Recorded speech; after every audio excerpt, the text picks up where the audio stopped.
Hello, my friends, and welcome to another episode of Radiant You.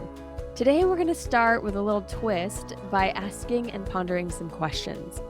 Take a moment to just imagine a silver platter in front of you, just this beautiful silver platter. And on that platter is showing all of the different emotions of your life. Take a moment and just see it in front of you. Which emotions come up most often for you? Is it overwhelm, frustration, connection, joy? Is there peace in there? Maybe some loneliness? What does your typical platter look like? You got that in your mind? Okay, now I want you to ask yourself this question. If you could delete all of the negative emotions, would you do it? Now, most of you, like me, want to say, absolutely, let's get rid of them. I do not want those negative ones. I just want to feel good and peaceful and happy and connected and all of those positive emotions. And I hear you, my friend. I have such a desire for those positive emotions too. And I remember when I started learning about emotions and that my thoughts influence my emotions, I thought, we are going to just create the positive ones. Let's go. I don't want any of these negative ones. The goal here is to reduce the negative emotion. And if you're there, I hear you because it is so natural and normal to desire that, right? Our automatic brain wants to avoid pain and seek pleasure.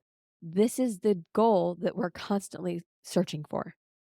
But I've found in my own life and in the lives of my clients, when we try to delete the negative emotions, it actually doesn't work. What ends up happening is we get into this toxic positivity where we think we have to be happy all the time. And then if a negative emotion comes, we resist it and push it down. And that builds even more frustration.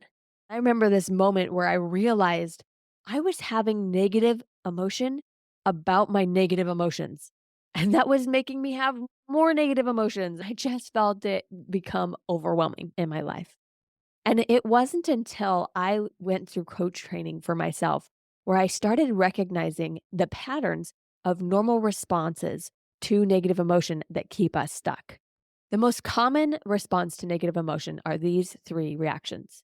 One is avoid, two, resist, and three, react. Let's break those down for a second. Avoid. When a negative emotion comes up and we want to just avoid it, this is when we feel like we're walking on eggshells, where we want to do anything we can to avoid that person or that place or the activities that typically bring the negative emotion. But this puts us in a place of fear and exhaustion because we expend so much energy avoiding that negative emotion, which aren't fear and exhaustion negative too? Keep that in mind as we move forward here.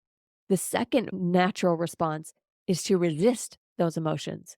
This is when a feeling already is happening for us and we want to deny it or push it away.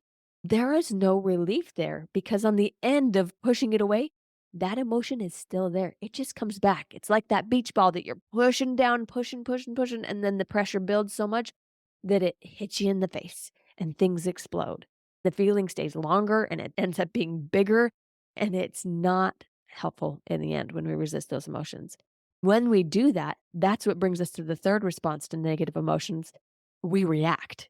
We don't have a clear mind or a focus that helps us respond purposefully. We just react to whatever that negative emotion was that was building because we've spent so much time and energy avoiding or resisting it. And then we yell or we pull in and shut people out and we hide or we buffer with things outside of ourselves to try and calm down that emotion because we don't know how to handle it. It's flooding us. Or we just quit and give up because it feels too hard. And yes, those things can provide temporary relief, but they negatively impact our relationships with ourselves, with others, and with God. You see how the typical response to negative emotion creates more negative? Do you see this pattern in your life where you feel stuck in a negative relationship with negative emotion?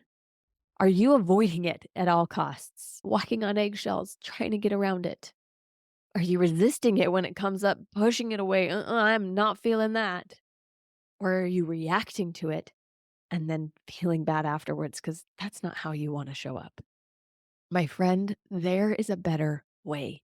I know you don't want to feel negative emotion. And hopefully, you'll find some freedom in these three simple shifts that will help you see negative emotion in a new, more positive light. The first simple shift is to recognize that any emotion or feeling is just a vibration of energy in your body. That's it. When you have those thoughts and feelings and beliefs, they trigger that chemical response in your body, that vibration that we interpret as emotion or feeling. But here's the thing, when you allow that vibration to go through you and give it space, it takes 60 to 90 seconds on average. That's it. A negative emotion comes that we allow and we feel that vibration and it's gone. It's one of the most empowering things you can do to recognize and neutralize that it's just vibration. If you need more help knowing how to do this, I've gone a little deeper in episodes 4, 40, and 94. You can go check those out. The links are in the show notes. But that first shift is all about recognizing that emotion is simply vibration, and we don't need to be as scared of it as we usually are. The second shift is this: you don't actually want to delete your negative emotions. I know you might be pushing back on me a little here, but if you look at that platter and you look at all the negative emotion, there are different types of negative emotions. There are indulgent emotions and there are useful emotions. And yes, we want to reduce the indulgent negative emotions, but there's a really important place in your life for useful negative emotions. Let's detangle that a little bit. Indulgent negative emotions look like worry or confusion, where you sit and aren't sure what it is that you want and mull it over and over again, or overwhelm, that we just feel flooded all the time and we can't think clearly. Indulgent emotions, when you give them space, they tend to build and get stuck, keeping you as a victim in indecision and in a reaction space. Those are not useful. And we definitely want to reduce the patterns of indulgent negative emotion in your life. But the useful emotions that we often resist are the ones that are so powerful, like discomfort. Discomfort is the price of growth. If you don't get in a place where you're at least a little bit uncomfortable, you're not growing. You're not learning. You're not becoming something more. Discomfort is important. Or how about urgency? I know that when God talks to me, his spirit often will bring a feeling of urgency in my heart and help me know that this is important, that I need to move forward. Again, this is not worry or confusion, but urgency, that has its place in your life. If you never felt urgent, you probably wouldn't do a whole lot to move forward, right? Or how about grief? Yes, grief. When we resist grief or we react to it or we avoid it, then we dishonor the love that we felt for whatever it was that we are grieving for. And it's important that we hold space for both of those things, the love and the grief. And when we give it space, we can move through it and go forward. Vulnerability fits in this category. Definitely not comfortable, definitely negative. But what beauty comes from vulnerability in your life? And one of my favorite ones to point out as a negative emotion is courage. You might think, what? Courage? That's a positive thing, right? You know what courage is? Courage is pushing through fear. That definitely is not comfortable and can be categorized as negative. Courage actually feels terrible, but it brings that brightness, that willingness to move and change and become something new. So you see how they have this theme in the useful negative emotions where it's moving you forward and helping you become. If all you did was sit and feel peaceful and happy every day, it would be hard for you to progress. So that's the simple shift number 2, that there are useful negative emotions that you want to keep in your life.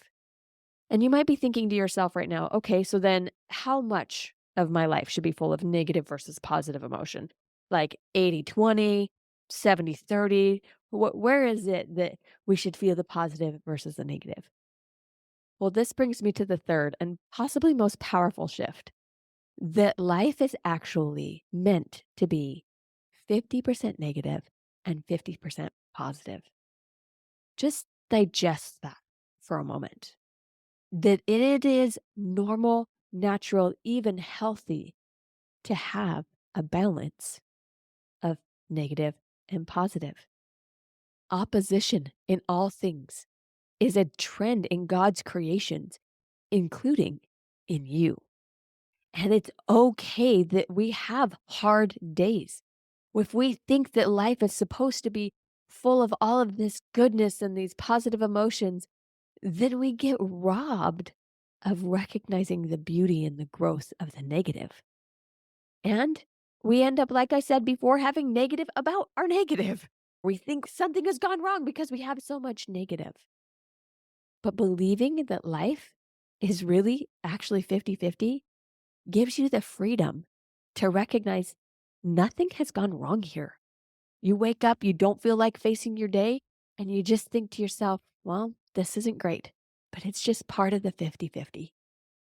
How much more neutral and peaceful and compassionate does that feel than the common patterns of avoiding, resisting, and reacting to those negative days? Yes, we want to create positive and have more of that in our lives. But honestly, much of your positive emotion will be a result of your negative, useful emotions. You move yourself forward, you feel uncomfortable, you find some courage, and you accomplish something, you feel joy and fulfillment and satisfaction on the other end of it. When you channel this power to create negative, useful emotions on purpose, you find peace to be able to move forward with new strength and freedom to stop being a victim or in drama about the negative moments in your life. Stop creating negative about your negative. Move forward with empowering negative and purposeful positive. There are feelings that you need to allow and access so that you can move forward, be present in your life, have them pass through you, and create a more fulfilling 50-50 balance. I have watched this time and time again with Christian women just like you who go through my coaching programs. They stop fighting the negative and they discover the power of self-awareness, that they can recognize and allow the emotions that aren't useful to them and instead create useful negative emotions on purpose. This unlocks their courage and that inner self-confidence with renewed purpose of how to use their emotion in positive, empowering ways. As they do this, it's so beautiful to watch the self-love within them build because they stop being negative and beating themselves up and they find compassion for those 50-50 days so they can move forward with new hope and new purpose. You deserve to have that in your life too, the freedom of the 50-50. And if you need help doing this, come join the Light Coach community. We have newsletters every week that go out with inspiring tips and tools. There's also a free monthly masterclass to help you get in and really understand what this looks like. Or if you're ready to dive deeper and watch the transformation in your life, join one of my programs and we'll show you how to move forward and live lighter, one simple step at a time. Your life really can feel lighter as you embrace the freedom of the 50-50 and learn to harness the power of both your positive and your negative emotions. You are a powerful creator, my friend. Never forget that. Have a blessed day. You are radiant, and God wants you to remember that truth. But sometimes you forget. Don't worry, I've got you. I've created some free resources that will help you live lighter and shine brighter. Check out my show notes for the links. Each week, I do a newsletter that gives you inspirational tips and tools to move forward one simple step at a time. We also jump in on a free monthly masterclass to discover more of that radiant you. If you are ready to really dive deep and see your life transform with more self-awareness, self-confidence, and self-love, you can also book a free Live Lighter session where we uncover the patterns where you are being stuck and see the path forward. However God guides your next steps, know that you are not alone on this journey, and we are here ready to support you. I can't wait to see how you discover a more radiant you.